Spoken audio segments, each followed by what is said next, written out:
Nayara, forte abraço. Dami, abraço. Estamos só esperando aí o professor Ronaldo aceitar aí para entrar ao vivo com a gente.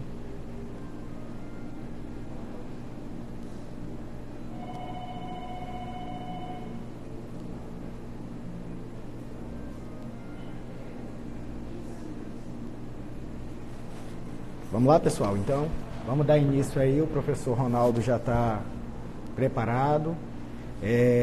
Hoje a intenção é falar sobre a obrigatoriedade do decreto 10.024 aí para os municípios. Sabemos que hoje, dia 3 de fevereiro, começou a obrigatoriedade para os municípios com a população de até 50 mil habitantes, ou seja, a partir de hoje já é obrigatória a aplicação do pregão eletrônico para os municípios com mais de 50 mil habitantes, ou seja, toda transferência voluntária envolvendo aí contrato de repasse e convênio é obrigatório a partir de hoje para o município com mais de 50 mil habitantes. A gente estava no curso hoje aqui em Palmas, no Tocantins. Fadine, forte abraço, sentimos sua falta aqui no curso. Hoje a gente está aqui em Palmas, está ministrando curso de formação de pregoeiros, aqui a turma cheia, quase 60 alunos aqui pela ICOGESP. A gente está esperando aí o professor Ronaldo Correia entrar aí ao vivo para a gente começar um debate sobre a obrigatoriedade da aplicação do decreto 10.024 e da cotação eletrônica também para os municípios.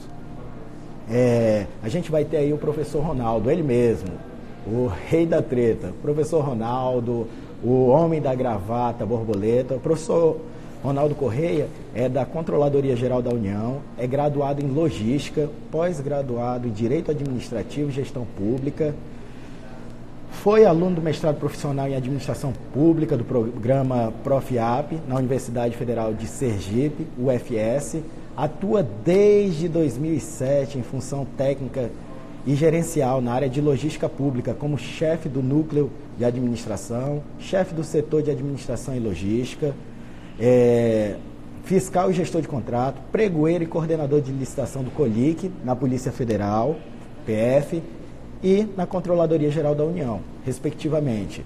Trabalha atualmente na área de apoio à governança na CGU. É docente do Programa de Gestão de Logística Pública da Escola Nacional de Administração Pública, ENAP. Inclusive, ele vai estar aqui na nossa live e, na sequência, ele já está indo lá para a Escola Nacional de Administração Pública em Brasília para ministrar curso para os servidores públicos federais. A gente está aqui aguardando ele entrar, já podem deixar suas perguntas aí, sintam-se à vontade. A gente vai abordar aqui 4 tópicos com vocês. Na sequência, a gente vai encerrar a live, mas vai deixar lá no Stories. O Ronaldo está perguntando aqui se deu pau. Deixa eu só responder ele aqui, pessoal. Só um minutinho. Nayara, forte abraço. Ananda, pessoal, chama todo mundo aí, que hoje a gente vai ter o professor Ronaldo Correia aí ao vivo.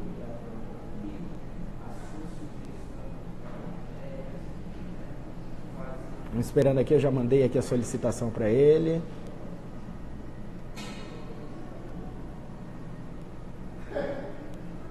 Deixa eu ver o que está acontecendo. Eu vou encerrar aqui e já volto na sequência, pessoal. Só para agilizar com ele aqui, que ele vai entrar de outro perfil. Ele vai entrar no perfil lá do grupo do Pregoeiro Oficial. Professor Hamilton, grande abraço, meu irmão. Será que o Ronaldo fez igual o Jander, entrou pelo computador? Entrou agora. Agora sim. O professor Ronaldo vai entrar aí com o Pregoeiro Federal, o perfil dele, que é o perfil que ele tem no Instagram agora, que envolve aí a maioria dos pregoeiros agora federais. Deixa eu convidar ele aqui, fazer o convite, aguardando ele aceitar. Grande Ronaldo, forte abraço. Forte abraço, meu irmão. Boa noite, pessoal, tudo bem? Tranquilo, estava te aguardando aqui para a gente começar o nosso debate. Eu fui para o perfil errado. Você tem 2 perfis, aí eu fui atrás. Tem o do professor, vou acabar excluindo aquele porque está todo mundo nesse, né? Vou começar logo aqui fazendo a sua apresentação. Hoje a gente está aí com o professor Ronaldo Correia, o homem da gravatinha borboleta. Ele mesmo, o onipresente, né? Ele está em todos os grupos, ele está aí no Facebook, ele está lá no Nelca, está respondendo nos grupos do WhatsApp, o cara não para.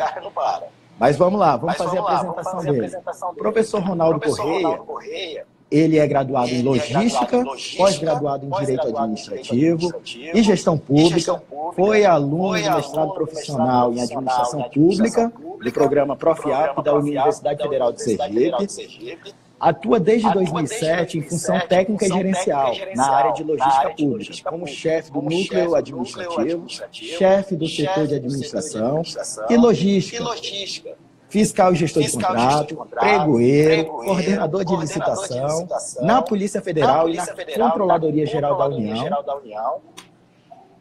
Deixa eu ver aqui, tá com eco aí, Ronaldo?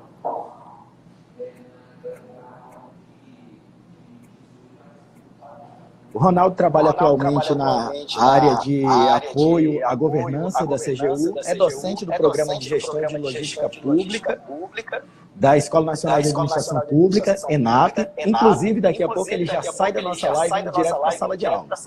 Ele veio aqui, vamos prestigiar, vamos sugar esse cara ao máximo.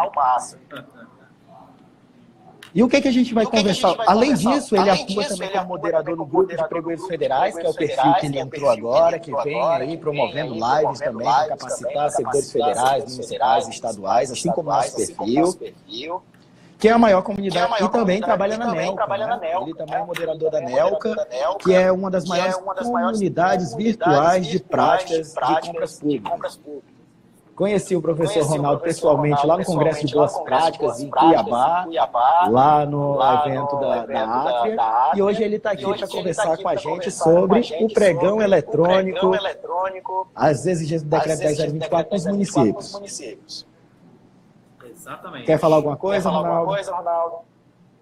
Só agradecer, Jamil, pelo convite, e a gente está começando a trabalhar dentro da nossa comunidade de práticas lá, Pregoeiro Federal. A gente está começando a trabalhar os perfis das redes sociais, né? Este perfil que eu estou utilizando hoje para fazer a live.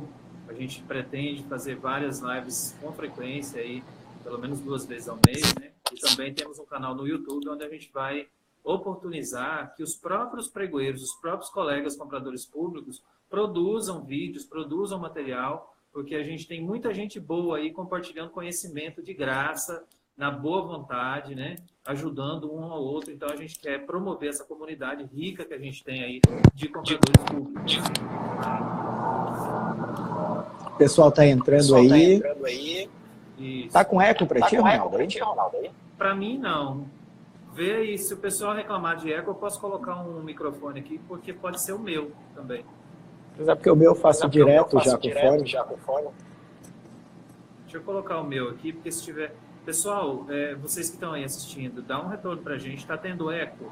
Quando eu falo aqui, está tendo eco para vocês?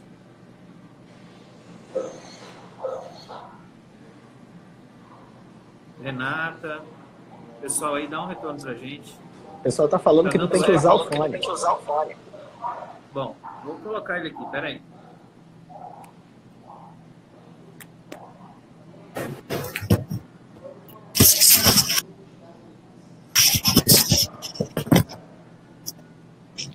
Melhorou aí? E aí, pessoal, tá dando eco ainda? Aqui eu coloquei o fone.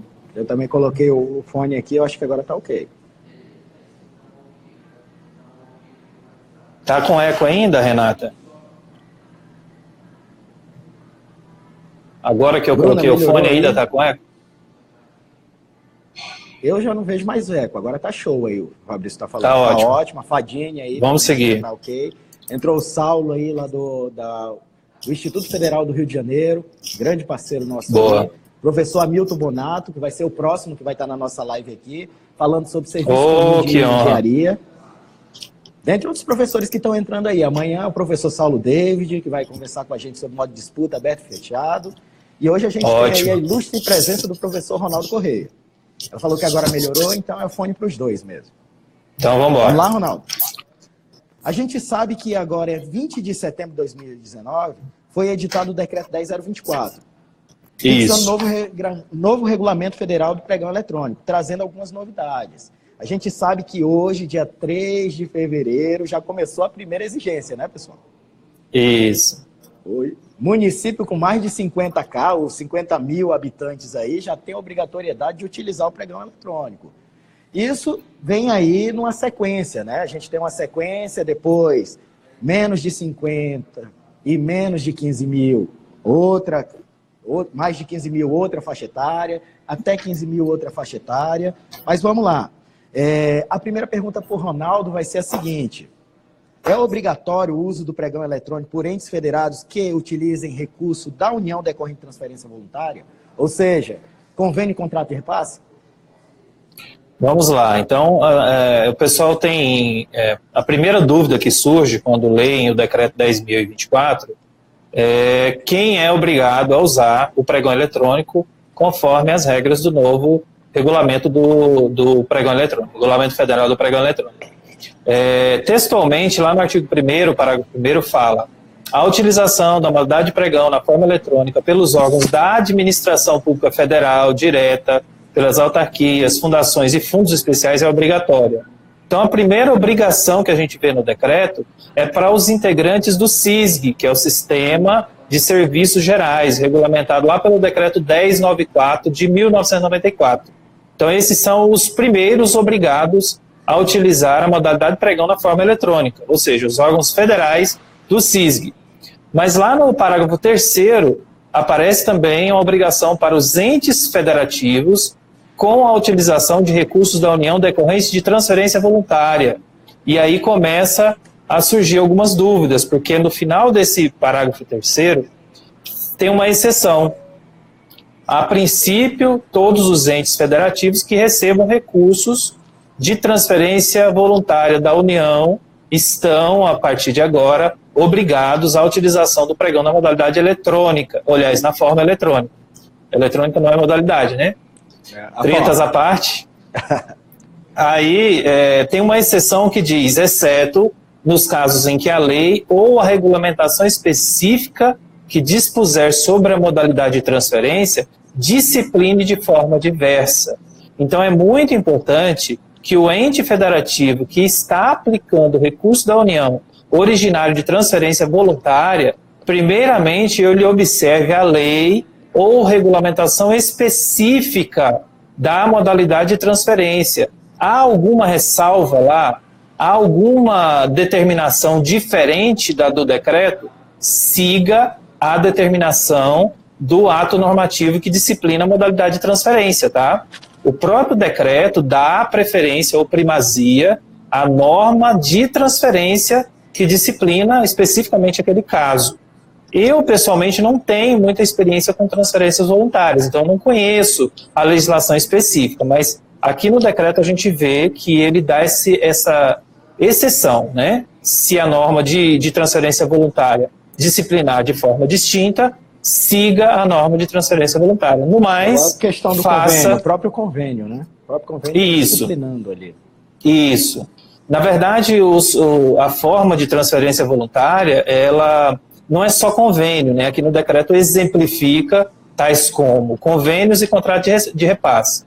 Mas nós temos agora, poucos dias atrás, uma decisão, exatamente, a decisão do Acórdão 3061 de 2019, ela trouxe um certo esclarecimento adicional sobre esses pontos, porque até então havia certa dúvida sobre as transferências que a União faz para estados e municípios que decorrem de obrigação legal, como, por exemplo, os programas PNAE, PNAT, PDDE, né? O PNAE é sobre alimentação na escola, o PNAT é sobre transporte escolar e o PDDE é o dinheiro direto na escola. Todos esses programas que são previstos em lei, né, a Administração Pública Federal, a União, na verdade, faz a transferência de recursos para os entes executarem esses programas, e o TCU diz que essas transferências devem ser classificadas como voluntárias, tá? Então, se você recebe, você que é município, né, do município ou estado, que receba recursos do PNAE, PNAT ou PDDE, é obrigado a fazer pregão eletrônico para a aplicação desses recursos, tá? exceto, obviamente, se a norma específica desses programas disser de forma distinta. Mas especificamente em relação a esses 3 aqui, eu sei que não dispõe de forma distinta. É fazer o pregão eletrônico. Pegou e antes, como que era? De calça curta, né, Ronaldo? Hoje, quase todo município recebe transferência voluntária da União. Então, imagine é uma medida... Imagine as escolas que vão receber aí a transferência. O dinheiro direto na escola. Como é que eles vão fazer esse pregão eletrônico? Vão ter que capacitar. Dentro do PENAI, por exemplo, tem a possibilidade de fazer o chamamento público e tem uma hipótese de dispensa de licitação para isso, né? Então, nesse caso, se aplicar o chamamento público, não aplica o pregão eletrônico. Então, pelo que eu sei, as escolas que usam o PENAI, que usam recursos do PENAI, eles fazem chamamento público, porque tem norma específica dizendo de forma distinta, como o decreto mesmo diz. Tem norma específica dizendo de forma distinta para a modalidade de transferência, então use a norma específica. E para fechar aqui essa parte, Jamil, a gente comparar como era antes. Teve muita gente que deu assim, um destaque sobre essa obrigatoriedade, como se anteriormente ela não existisse e passasse a existir a partir do decreto de 2024. Isso não é verdade. Já tinha preferência. Na verdade, nós tínhamos a obrigatoriedade do uso da modalidade pregão, né? Tanto no decreto 5.450, que era o regulamento federal do pregão eletrônico, quanto no decreto 5.504, ambos de 2005. Para os órgãos do CISG já era obrigatória a modalidade pregão, devendo ser utilizada a forma eletrônica. Então, para os órgãos do CISG já era obrigatório o uso do pregão eletrônico. Então, para os órgãos do CISG, pouco ou nada mudou. Já em relação... 5504, né? 5.450, de 2005, que é o regulamento que foi revogado em setembro, né? Então, no artigo 4º dele previa, nas licitações para aquisições de bens e serviços comuns, será obrigatória a modalidade pregão. Aí no parágrafo 1º fala, o pregão deve ser utilizado na forma eletrônica. Então, o pregão eletrônico para o órgão do CISG já era obrigatório e continua. Então, pouco ou nada mudou. Já o decreto 5.504, ou 5504, ele trazia que nas licitações realizadas com a utilização de recursos repassados nos termos do CAPT, ou seja, transferência voluntária da União, para aquisições de bens e serviços comuns será obrigatório o emprego da modalidade pregão, preferencial à utilização na forma eletrônica. Então, houve uma mudança aí. Anteriormente era preferencial, já era obrigatório justificar a não utilização do eletrônico. Agora, simplesmente passou a ficar expresso no texto do decreto a obrigatoriedade, né, de se fazer o pregão na forma eletrônica. Então, estas são as considerações sobre essa parte. Então, não é algo novo, né, Ronaldo? Até porque, igual meu estado, todos os municípios, 100% já fazem pregão eletrônico. Exatamente. Eu vou até citar aqui, logo mais à frente, uma resolução do TCE de Rondônia que fala sobre isso. Que lá a gente tinha ali a preferência que a gente via como obrigatório. Então, para a gente não é algo novo. Agora, Ronaldo, legal foi para os estados, né? Dia 28 de outubro, dia do servidor, adivinha qual foi o presente que eles ganharam? Exatamente. Teve muita correria aí nessa implementação pelos estados, né?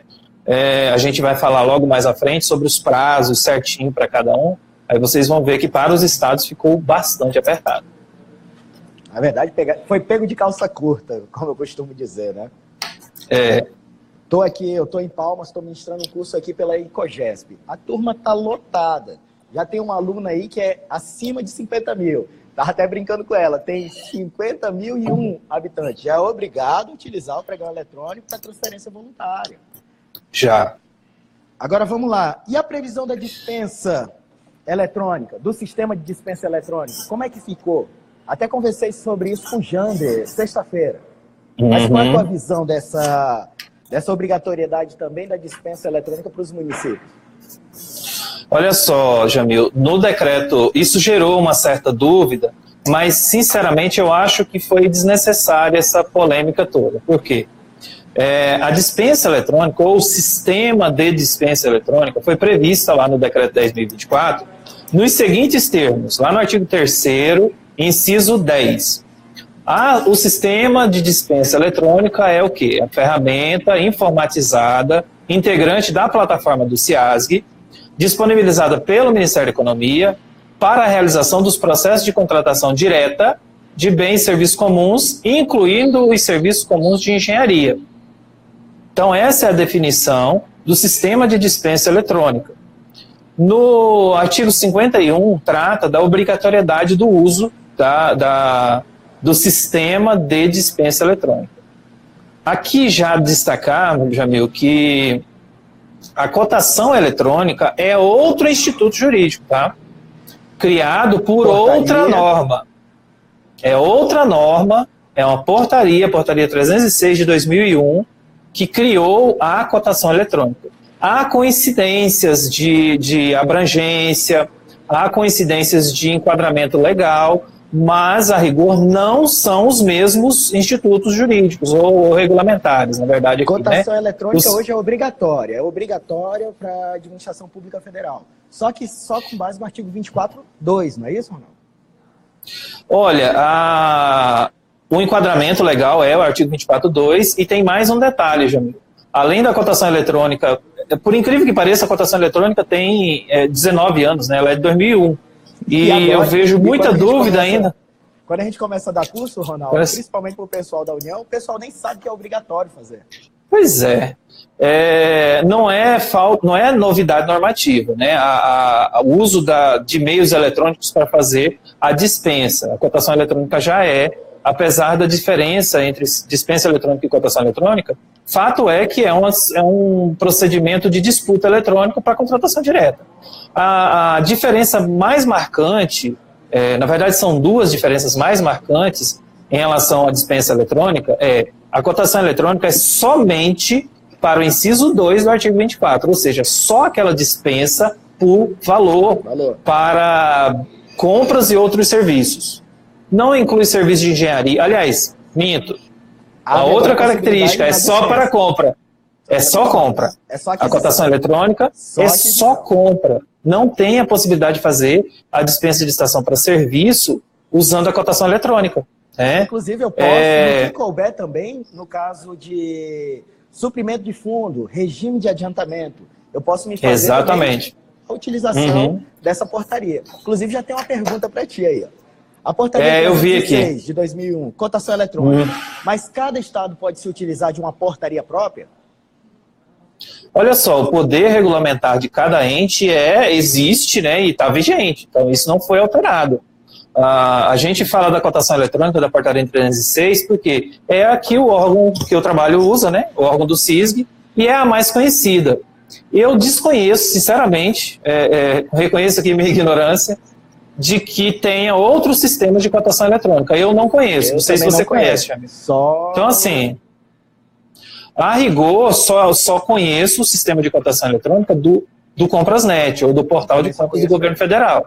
E este sistema de cotação eletrônica é regido pela portaria 306. Então, assim, seria inócuo um ente municipal ou estadual fazer uma portaria de cotação eletrônica sem ter um sistema para operacionalizá-lo.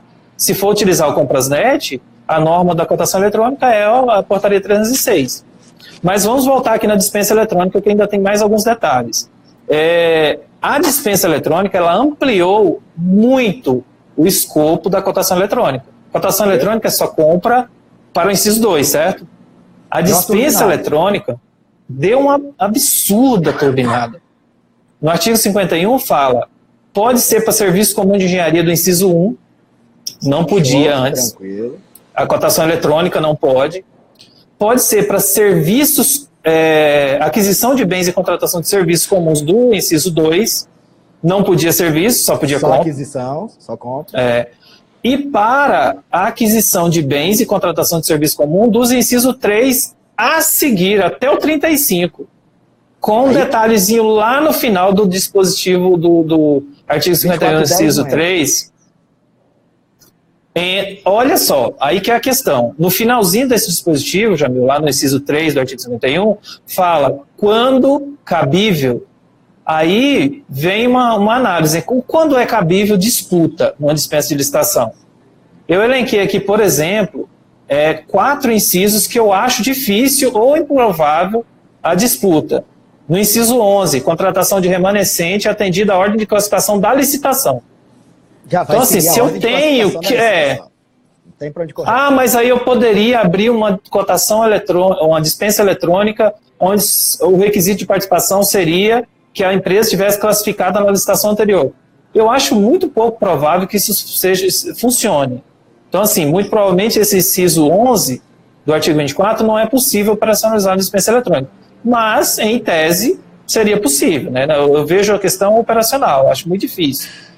E o inciso 16, para impressão de diários oficiais.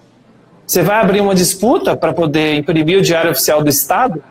Quais são as opções que você tem? Só tem ele. Viabilidade de competição, só tem um. Aí não é nem que o dispositivo legal não comportaria. É que, assim, na prática não seria inócuo, não teria sentido uma disputa para a impressão de diários oficiais, exceto se em alguma situação concreta houvesse a possibilidade de disputa, mas na prática a gente sabe que isso é praticamente impossível. O inciso 17, para aquisição de componentes ou peças no período de garantia, para comprar do fornecedor original com exclusividade. Gente, se eu tenho exclusividade, como é que vai ter disputa? É inexigibilidade. Então, não, por incrível que pareça, é uma dispensa, inciso 17, com cara de inexigibilidade, né? Que ele fala de exclusividade. Então, tem algumas dispensas de licitação que elas, na verdade, acabam sendo uma inexigibilidade por via transversa, né? Então, assim, nesse inciso, por exemplo, eu acho muito difícil ter disputa. Então, a dispensa eletrônica aqui talvez não faça sentido. Contratação realizada por empresa pública, isso no inciso 23. Contratação realizada por empresa pública ou sociedade de economia mista com as suas subsidiárias e controladas. Qual a possibilidade de disputa? Nenhuma, eu só posso contratar com a minha subsidiária ou controlada. Aí a gente para poder enquadrar aqui. E aí, as estatais, empresa pública, sociedade de economia mista, são obrigadas a seguir o decreto? Aí tem um detalhezinho. O artigo 1º, ele faculta que as estatais utilizem. No artigo 1º, ele fala da obrigatoriedade dos órgãos do CISG utilizar o pregão eletrônico e a dispensa eletrônica. Ele fala da possibilidade das estatais utilizarem o pregão eletrônico, e ele fala da obrigatoriedade dos estados e municípios utilizarem o pregão eletrônico e a dispensa eletrônica. Então, para as estatais, há uma possibilidade no decreto facultada à estatal usar, né, o pregão eletrônico nos termos do decreto 10.024. Mas, na prática, isso é bem difícil por conta da liberdade que a 13.303 dá para a estatal fazer o seu regulamento também, de licitação, né? Os valores. Então, assim, operacionalmente, isso é bem complicado de fazer. Eu não conheço ainda nenhum caso prático onde a estatal tenha regulamentado o uso do pregão eletrônico do decreto 10.024, mas, em tese, poderia, tá? Isso é uma das perguntas. Mais alguma coisa sobre dispensa eletrônica? Né? Isso era uma das perguntas. Tem pergunta aí, Jamil? Deixa eu ver. Tem pergunta não respondida aí? Deixa eu dar uma olhada aqui. Está dizendo aqui, tem uma afirmação, né? Aqui no Ceará eles utilizam cotação eletrônica para, como um exemplo, serviço de pintura, coffee break, etc. Vamos ver aqui. Tá. Fábrica de licitação. Perguntando sobre o prazo que a nova lei de licitações vai sair, olha, primeiro que não é a proposta da live, né? Mas assim, e segundo também que não, segundo que eu não tenho ainda opinião pessoal mesmo sobre o assunto, seria uma mera opinião pessoal. Cotação eletrônica eu já respondi. Tem mais alguma? Aqui no Ceará eu utilizo a cotação eletrônica para, por exemplo, serviço de pintura, coffee break. Olha, enquadrando em uma das hipóteses do artigo 24, pode. Essa é a regra. É dispensa de licitação? Pode fazer dispensa de licitação eletrônica, desde que seja possível na prática, como esses exemplos que a gente comentou aqui agora, que talvez não seja viável, mas assim, não seria proibido também. Só lembrando que hoje a gente tem a cotação eletrônica, a dispensa está só no papel, não é isso ou não? Isso, Jamil. A dispensa eletrônica é um instituto jurídico novo. O sistema de dispensa eletrônica, ele será instituído por um ato ainda do secretário de gestão, que ainda não existe. Então, aqui deixa-me ver, eu fiz minha colinha aqui em relação à dispensa eletrônica. Acho que é o artigo 54. Estou meio perdido aqui. O artigo 51 mesmo, lá no parágrafo 2º, fala: a obrigatoriedade da utilização do sistema de dispensa eletrônica ocorrerá a partir da data da publicação do ato do secretário de gestão, que ainda não existe. Então ainda hoje, não existe a obrigatoriedade da utilização e nem o próprio sistema. Hoje que a gente tem juridicamente é o sistema dentro do Comprasnet e cotação eletrônica. Cotação eletrônica que ainda... E tem lá até no Comprasnet, na página de notícias, na parte de notícias, tem uma orientação sobre isso. Eu estava até brincando. Continue utilizando a cotação eletrônica. Eu estava brincando, eu fiz essa pergunta para a Lia. Lá dentro do Comprasnet, o que ela falou? Que ela não podia dar informações daquilo que não existe. Mais ou menos em tese, né? Até estava conversando, brincando com o Jander. Vamos lá, Ronaldo? Vamos lá. Artigo 24.4. Que maravilha utilizar a dispensa eletrônica para ele, né, Ronaldo? Pois é. O 24.4 uma das hipóteses de dispensa que, assim, a gente precisaria utilizar melhor, sinceramente, né? E com a possibilidade da dispensa eletrônica para operacionalizá-lo, eu acho que vai melhorar, ou talvez até incentivar mais a utilização, porque quando se fala em dispensa de licitação, o primeiro problema, o pessoal já entende que a dispensa de licitação por valor, lá do inciso 2, desconsiderando que existem outros 34 incisos, né? E segundo, a questão do valor, né? Eu vou fazer pelo inciso 4, 3 milhões de reais. Não pode. Não tem limite de valor para o inciso 4. Que tem limite de valor é o inciso 1, inciso 2. Aquele lá de risco e grave ameaça lá do sistema prisional e da segurança. Pois também não tem valor. Não tem valor e não tem limite. Tem algumas limitações em termos de duração do contrato, né, até 180 dias, em relação ao escopo da contratação. O escopo da contratação tem que ser para atender à emergencialidade. Você não vai pegar uma emergencialidade e usar para fazer uma dispensa para contratar tudo o que você quiser. É só dentro do escopo da emergencialidade. Caso concreto. Posso prorrogar esses 120 dias, Ronaldo? 180, né? A rigor, não. A rigor, não. O que eu tenho sugerido? Se ainda houver a emergencialidade, faça uma nova dispensa emergencial. Porque se você tem justificação... Exatamente. Se ainda permanece a emergência que justifique a existência do contrato, faça uma nova emergencial que você vai ter um novo prazo de 180 dias, sem entrar nessa polêmica da discussão se pode ou não prorrogar. Então você resolve dessa forma. Se você ainda tem fundamentação para prorrogar, é porque a emergencialidade ainda existe. Se a emergencialidade não existe, você pode fazer outra dispensa. Agora, só lembrando, até escrevi sobre isso, escrevi com o professor Tiago e com o professor que é doutor em Direito Penal. A gente escreveu e fez esse comparativo do artigo 24.4 com essa nova hipótese de dispensa lá do sistema prisional e da segurança pública. Lá tem esses 180 dias, Ronaldo. Não tem valor e não tem prazo. Ou seja, eu posso começar uma obra terminada, desde que eu tenha lá o risco e a grave ameaça. Exatamente. E o pessoal também, Jamil, tem um texto que eu escrevi há um tempo atrás, o ano passado, lá no meu LinkedIn, vocês acham, sobre as hipóteses de dispensa de licitação que não estão no 8666. Por incrível que pareça, são diversas hipóteses que às vezes o pessoal desconsidera. Né? Eles leem lá na lei a tipificação penal, né? Taxativo e pensa que é só aquilo. Dispensar a licitação fora das hipóteses legais é crime. Então, se não tiver no 8666, eu não posso dispensar. Não é isso que a lei diz. Se tiver uma lei ordinária, mesmo que não seja 8666, você pode dispensar, está previsto em lei. Vamos lá? A próxima aqui. E a utilização do portal de compras do governo federal? É obrigatório? É facultativo para os municípios, para os estados? Olha, agora a gente vai contrariar nossos patrocinadores, mas vamos lá.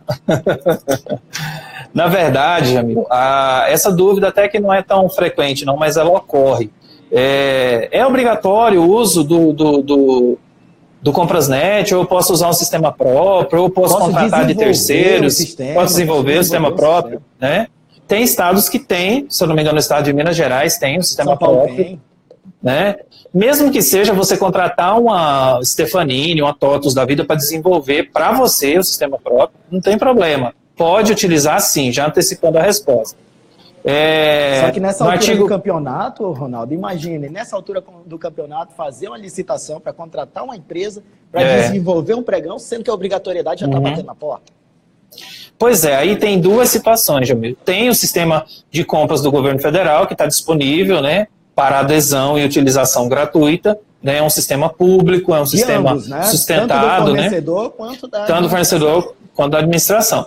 Agora sim, eu não vou fazer lobby ou propaganda do sistema federal, apesar de eu preferi-lo, dos que eu conheço, eu prefiro ele, mas ele está disponível, é uma opção viável.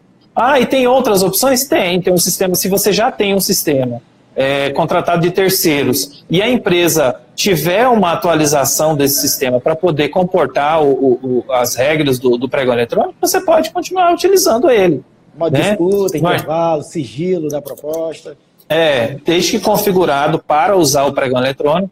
Aí tem aquela discussão, né, se o ente é obrigado a utilizar o decreto 10.024 ou ele pode fazer pregão com a regra dele. Eu não vou nem entrar nessa polêmica, mas enfim, se o sistema que ele utiliza estiver preparado para usar pregão eletrônico, para fazer pregão eletrônico, atendendo o decreto 10.024, pode ser o Comprasnet, pode ser um sistema próprio, pode ser um sistema contratado de terceiro. Só que tem requisitos. 2 requisitos principais. Primeiro, lá no artigo 5º, parágrafo 1º, o sistema deverá ser dotado de recursos de criptografia e autenticação. O sistema tem que ser seguro, tem que ser um sistema com criptografia e autenticação, que garanta a condição de segurança das etapas do certame, para dar validade jurídica àqueles atos. Tá? E a segunda condição é que ele seja integrado à plataforma de operacionalização da transferência voluntária. Qual seja, a plataforma Mais Brasil. Até que não. Eu não sou da área de TI, não, mas pelo que eu levantei, Jamil, a plataforma Mais Brasil, instituída pelo decreto 10.035 de 2019, ela é a ferramenta integrada, centralizada, com dados abertos, destinada à informatização e operacionalização das transferências de recursos federais. O Comprasnet já está fazendo link já com a plataforma? Ele é integrado, É integrado, né? É integrado. Agora, a plataforma Mais Brasil é para atender transferência de recurso para Estado, Distrito Federal, município e consórcio, ou seja, todo mundo. Então, não tem como receber recurso federal sem ser pela plataforma Mais Brasil. Então, exige-se... tem de rastrear também. Sim, operacionalizar também, é um sistema só. Você faz as transferências de fato no sistema, não precisa operacionalizar nada fora.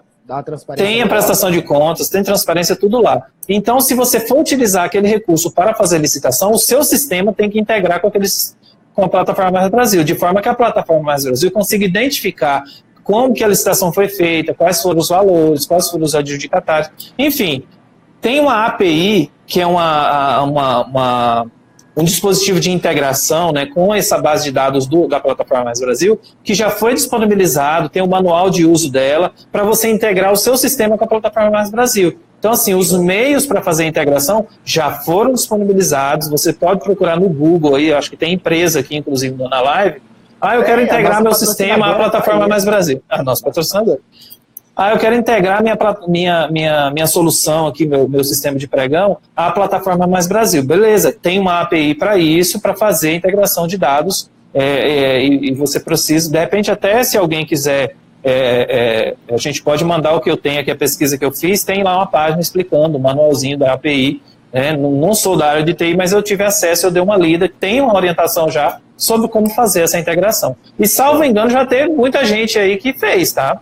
Tem sistemas privados aí que já fizeram. Eu não vou declinar nomes e tal. Frente, né? Já foi fazendo as alterações com as possíveis alterações. Tem outros que estão correndo agora para fazer essa integração. E para atualizar também conforme o novo decreto. O pessoal da Icogesp também tá na linha, né? Tem muita gente boa aí. Lidiane está aí. Nossa chefe, né? Ótimo. Vamos lá, Ronaldo. Próxima Manda pergunta ver. Aqui. Vamos falar um pouco sobre a exigência do envio prévio do documento de habilitação antes da abertura da etapa de lance? Eu tenho comentado sobre isso, Jamil, nos grupos, nas comunidades de prática de pregoeiros, e eu tenho feito uma seguinte ponderação. Primeiro, em relação ao que está lá no caput do artigo 26, né? em relação ao envio de documentos de habilitação acompanhados da proposta, né? Nós tivemos sempre no Comprasnet a seguinte situação: quando a empresa cadastra a sua proposta previamente à etapa de lances, aqueles dados que ela colocou lá no sistema é proposta para todos os fins legais. Eu não vejo razão nenhuma para mudar isso. Eu não vejo razão nenhuma para mudar isso. Por que anteriormente esses dados que a empresa cadastrava no Comprasnet antes da abertura da etapa de lance era proposta para todos os fins legais, inclusive para a aplicação da sanção do artigo 7º?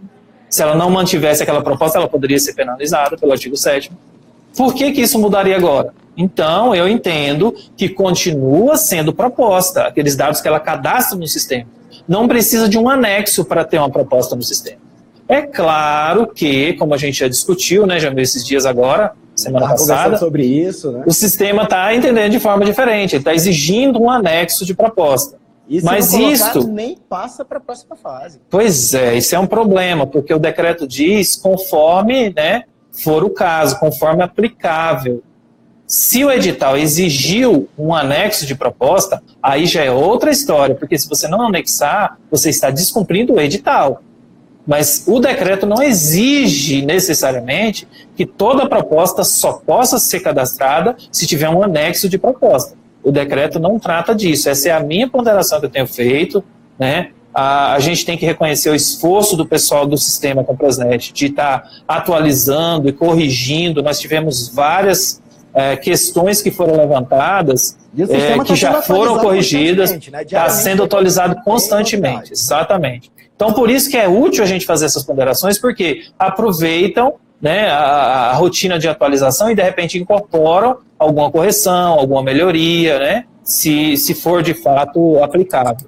Mas, enfim, a ponderação que eu faço é essa. Conversa pelo WhatsApp que a gente estava tendo aí, eu até falei contigo que o cara coloca aquela proposta dele lá, cadastra a proposta dele, como deve ser feito, sobe no sistema ali em PDF, ou então zipada, sobe a proposta dele. Se for para disputa, ele diminui 1 centavo, aquela proposta não tem mais valor nenhum. Vai ter que reenviar. Vai ter que reenviar outra novamente. Aí o pessoal tem outra dúvida também. Vou enviar minha proposta. O pregoeiro vai saber que sou eu? Ela é identificada? Eu até escrevi um artigozinho em dezembro sobre isso e ficou bem interessante porque teve muita gente com essa dúvida, principalmente fornecedores. Se eu não posso revelar o licitante antes do final da etapa de lance, como que você vai me obrigar a cadastrar uma proposta com a minha logomarca e tudo mais? O sigilo estaria comprometido. Não está comprometido. Se você olhar lá no próprio artigo 26, no finalzinho ele fala: as informações referentes aos anexos somente serão disponibilizadas tanto para o pregoeiro quanto para o público em geral, para os licitantes, depois do término da etapa de lance. Então, antes de encerrar a etapa de lance... No cadastramento da proposta, o fornecedor informa tudo isso. Informa, mas a gente não vê no Comprasnet. Exatamente. Isso não é novo. Essa ferramenta a gente já tinha no Licitações E. Só que no Licitações E era diferente. Lá no Licitações E, o pregoeiro tem acesso antes da disputa. Então, nesse caso, não tem identificação. Aí é problema. Identificou, aí é problema. Acontece, tchau. Aí é problema. Aí eu acho que é até meio que um procedimento que não é o mais adequado, né? Se você vai exigir um anexo de proposta e você não pode identificar o licitante, que ele seja revelado só lá no final da etapa de lance, então, que é o momento de se revelar essas informações, assim como o Comprasnet faz. Eu concordo com o procedimento do Comprasnet. Cadastrou a proposta, marca, modelo, fabricante, fica sigiloso no sistema, ninguém tem acesso, depois da disputa, fase de julgamento. Terminou a etapa de lance, aí vai fazer o julgamento das propostas, né? Aí sim vai ter que identificar, senão não tem como você finalizar. Então é isso, Jamil, em relação ao envio antecipado. E o segundo ponto, primeiro é esse. Precisa obrigatoriamente mandar um anexo de proposta? Eu sou da opinião pessoal que não. Eu estou falando em meu nome próprio, tá? Pirâmide de Kelsey que a gente tem agora, que lá no topo do sistema, como é que fica? Eu estou falando por mim. Eu acho que não deveria ser obrigatório o anexo de proposta. Eu também acho, mas está lá no sistema. Se não colocar, não cadastra. Não cadastra, né? Põe lá uma receita de bolo bem gostoso, né? E manda para de miojo ali. Agora o segundo ponto, para fechar essa questão do anexo de proposta, envio de anexos, é a diligência prevista em lei. Em momento algum, o decreto afastou a possibilidade de diligência que está lá no artigo 43 da 8666. Né? Ele até trata do envio de documentação complementar, e ali para mim... minutos. No mínimo, ali para mim, significa que ele está contemplando a possibilidade legal de diligência. Então, assim, o pregoeiro ainda pode fazer diligência? Pode, está lá na lei, e está possível fazer sim a diligência naquelas hipóteses. Então, no teu entendimento, ele pode complementar documento que ele deveria ter enviado e não enviou? Rapaz, eu estou terminando de escrever um texto sobre isso, vai ter que esperar eu publicar. Eu parto do princípio que, vamos supor, o cara apresentou ali um atestado de capacidade técnica dele. Surgiu dúvida. O que o pregoeiro faz? 120 minutos, ele vai mandar informações complementares. Seja lá, nota fiscal, contrato, tudo que subsidia aquela prestação daquele serviço e daquele atestado de capacidade técnica. Tudo se resume à palavra complementar, que está lá no artigo 43 da lei. E a interpretação disso é que vai definir. O que você entende por complementar? Eu sugiro que descreva isso no edital. É o que está lá no edital. Entende-se por documentação complementar isso. Deixe isso claro, para não ter pegadinha lá no final. Na hora da habilitação que você vai resolver o que é isso? Resolva no seu edital, previamente. Eu sou da opinião da possibilidade de complementar documentos, sim, que não foram enviados, mas especialmente aqueles que o edital não exigiu. O que o edital exigiu expressamente, a empresa tem que mandar, poxa. Concordo. Se a empresa declarou que cumpre o edital. O artigo 41 da Lei de Licitações diz que... A situação agora, né? Que a gente estava até brincando, da possibilidade lá de trocar as declarações. Aí o fornecedor coloca lá, contrata mão de obra escrava? Sim. Contrata menor de 14? Sim. Aí depois o pregoeiro vai lá e abre a possibilidade para ele alterar a declaração dele. Pois é, isso é outra polêmica. Menos mal que não contemplaram ali a NE e a EPP. Imagina, eu vou participar com benefício, tem os benefícios lá na sessão e depois digo que não sou mais. E aí como é que fica o procedimento? Como é que fica o certame? Eu gostaria de encerrar, a gente já está perto do final, né, Jamil?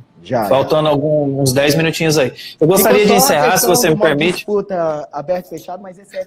não, esse daí acho que não dá, não. Esse é tema a gente marca outra. A gente marca outra. Ou o Saulo fala, isso. Vamos dividir a tarefa.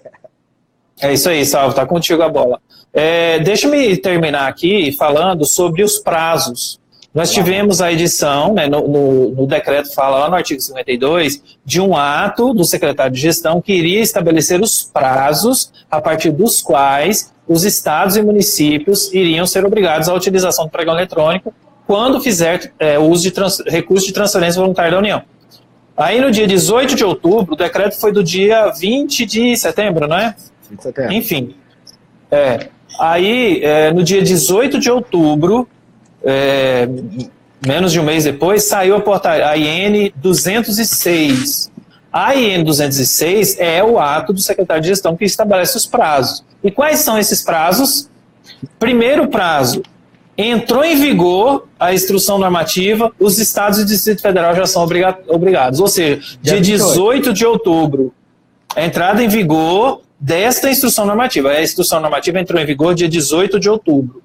Então, dia 18 de outubro, os estados passaram a ser obrigados a utilizar pregão eletrônico para o uso de recursos de transferência voluntária da União. Isso foi meio de afogadilho, como o Jamil bem frisou, né? Menos de um mês depois da publicação do decreto. A partir do dia 3 de fevereiro, ou seja, a partir de hoje, né? A partir de hoje, não se desespere, não precisa se enforcar no pé de alface. Vamos ponderar, não tem nada tão novo assim, como vocês devem ter observado. Já era obrigatório, o uso do pregão já era obrigatório, já era preferencial o eletrônico, você tinha que justificar de qualquer jeito para não usar. Então, assim, não mudou tanto. Agora ficou um pouco mais criterioso, né? É obrigatório. E, na verdade, agora mas ainda... os municípios da zona de conforto, né, Ronaldo? Pois para municípios acima de 50 mil habitantes, a partir de hoje, já é obrigado a usar pregão eletrônico para o uso de recursos de transferência voluntária da União. Os municípios que têm entre 15 e 50 mil habitantes serão obrigados a partir de 6 de abril de 2020. E, por último, o resto, né, o que for menos de 15 mil habitantes, dia 1º de junho Ou seja, até dia 1º de junho está todo mundo fazendo pregão eletrônico. Se Deus quiser, Ronaldo, né, Jamil? 50K. Agora, a obrigatoriedade é hoje. Publiquei o meu edital sexta-feira. Segue a regra antiga, né? Normalmente, a norma ela faz efeito a partir da sua publicação. Então, se a norma é do dia 18 de outubro, você não pode alegar a ignorância de que você já sabia que a partir do dia 3 de fevereiro você tinha que fazer pregão eletrônico. Então, se o seu pregão eletrônico for realizado depois dessa data, sua publicação tinha que levar em consideração essa circunstância. Aqui não fala 3 de fevereiro a data da publicação, não. É a data a partir da qual você passa a ser obrigado a fazer pregão eletrônico. A publicação da portaria foi dia 18, da IN foi dia 18 de outubro. Então, assim, deu tempo para o órgão adequar os seus processos de contratação. Um edital que tenha sido publicado no dia 18 de outubro, até que vai. Mas, sinceramente, vai ter um edital publicado nessa data, com a sessão pública ainda para abrir? Ronaldo, se tiver, tá salvo, na minha opinião. No governo federal. Agora, se publicou depois do 18 de outubro, fica complicado justificar. E, por fim, consórcios. Isso está no artigo 1º da IN. No artigo 2º fala de consórcios. Como que é a regra para consórcios? Se o consórcio tiver pelo menos um município com 50 mil habitantes, é a partir de hoje também. Se ele tiver pelo menos um município entre 15 e 50 mil habitantes, a partir de 6 de abril. E se ele for exclusivamente municípios com até 15 mil habitantes, a partir de 1º de junho. Essas são as datas a partir das quais passam a ser obrigados a fazer o pregão na forma eletrônica. Já coloquem seu post-it aí na sua sala, já para lembrar, que é para não ter dúvida, né, Ronaldo? Bom, tem a questão dos objetos, bens e serviços comuns, né? Mas eu acho que a nossa live já está bem chegando nos últimos minutos, né? Tem alguma pergunta, não? Não chegou nenhuma pergunta aqui. Você tem aí mais uma... Você tem aí a oportunidade agora de se despedir e fica para a próxima. Ótimo. Agora. Você tem aula lá na Escola Nacional de Administração Pública, então tomando seu tempo aqui. Deixa eu me comparecer lá para marcar a presença, então. Pessoal, primeiramente, Jamil, obrigado. Né? Essa live a gente vai disponibilizar ela por 24 horas e vamos tentar baixar e postar no canal do YouTube do Pregoeiro Federal. Show. E agradeço aos colegas lá do grupo que apareceram, alguns aqui. Depois eu vou puxar a orelha dos que não vieram. E a todos os que participaram, agradeço pelas perguntas enviadas, aí me coloco à disposição de vocês para a gente fazer outras lives, para a gente produzir material e compartilhar conhecimento, porque a gente tem muita coisa aí, muita ilha de excelência, muita gente com muito conhecimento e muita gente precisando. Vamos compartilhar, gente. Quanto mais a gente conversa, mais a gente tem segurança para fazer as coisas, mais a gente tem ideias de aumentar a eficiência das contratações públicas. Então, a nossa rede de comunidades de prática, ela tem sido cada dia mais relevante e eu creio que ela vai aumentar ainda mais a influência aí na vida diária dos compradores públicos. E hoje em dia só não se capacita quem não quer, né, Ronaldo? Tem aí o YouTube aí tem aos montes. Lá, vem trazendo ali todas as videoaulas ali sobre pregão, não é isso? Isso. Não tem para onde correr. É a realidade, os pregoeiros que só gostam de pregão presencial vão ter que mudar o mindset e evoluir, né, para o pregão eletrônico. E eu tenho uma visão de que depois que começar a fazer pregão eletrônico, o pessoal vai aproveitar já para todos os recursos, fonte 100, tudo que vier, pregão eletrônico, porque vai dar uma segurança maior. Deixa eu só responder uma pergunta aqui do Patterson. Patterson pergunta, e a privatização do SERP, como é que vai ficar o Comprasnet? Fica do jeito que está, porque o Comprasnet é do Ministério da Economia, né? Quem desenvolve é o SERP, é a empresa contratada, mas o contrato continua, já tem decisão do TCU recente sobre isso. Os contratos das estatais que foram privatizados continuam vigentes, podem ser prorrogados normalmente. Não muda nada, tá? Não tem diferença nenhuma no Comprasnet, né? Não muda. Em relação ao Comprasnet, não. Pelo menos não de imediato, né? Pode ser que, mediante uma estratégia, o Ministério da Economia resolva mudar a empresa que vai desenvolver. Mas isso aí é uma decisão que ele poderia tomar a qualquer momento. Não é necessariamente por conta da privatização. Ok? Ronaldo, beleza, pessoal? Faz um convite para o pessoal lá para o Congresso de Boas Práticas que a gente vai ter lá em Cuiabá. Muito bem. Mandar um abraço para o nosso patrão aí, Rodrigo, camarada empreendedor da área de capacitação. Né? Nosso patrocinador das lives também. Também. Então, nós vamos ter o Congresso Brasileiro de Boas Práticas em Contratação Pública lá em Cuiabá. Procurem, né, a atrea.com.br. ache o site deles aí, que vocês vão ver todas as informações sobre o evento. Estaremos eu, o professor Jamil, vários outros professores, né? Renato Fenini, não é só a gente, não. Benjamin Zimmer, Rodrigo Viu? Pilon. Não é só a gente, não. Tem professor bom lá também. Um abraço, pessoal. Até a próxima. Ronaldo, forte abraço. Até a próxima, meu irmão. Tchau. Tamo junto. Bom, pessoal, queria agradecer aqui a participação de todos. Só lembrando que amanhã a gente tem novamente aí a presença do professor Saulo David para a gente falar sobre modo de disputa aberto fechado, intervalo mínimo entre os lances. A intenção aí é sempre passar informações para vocês, para que vocês possam operacionalizar com segurança o pregão eletrônico, que não é uma modalidade nova, mas está aí à disposição de vocês. Forte abraço, Hamilton. Já estamos conversando aí com o professor Hamilton Bonato, que é engenheiro, procurador lá de Curitiba. Ele é procurador lá em Curitiba e vai falar com a gente aí sobre serviço comum de engenharia. Vamos marcar uma data. Amanhã a gente tem o Saulo. Muita gente boa vem aí. A gente já conversou com a professora Gabriela Pécio, já conversou com o professor Evaldo Ramos. Então, pessoal, quero agradecer a participação de todos e conto com vocês. Até a próxima. Até amanhã. Show. Forte abraço a todos aí. Boa noite, bom descanso a todos.